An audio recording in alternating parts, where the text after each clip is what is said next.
म बालेन्द्र शाह नेपालको सार्वभौम सत्ता र राजकीय सत्ता नेपालको सार्वभौम सत्ता र राजकीय सत्ता नेपाली जनतामा निहित रहेको नेपाली जनतामा निहित रहेको नेपालको संविधानप्रति पूर्ण वफादार रही सत्यनिष्ठापूर्वक प्रतिज्ञा गर्दै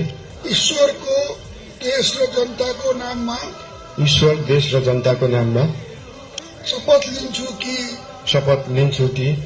प्रधानमन्त्री पदको जिम्मेवारी प्रचलित कानूनको पालना गरी मुलुक र जनताको भलो चिताई कसैको डर नमानी पक्षपात नगरी पूर्वाग्रह वा खराब भावना नलिई इमानदारीका साथ गर्नेछु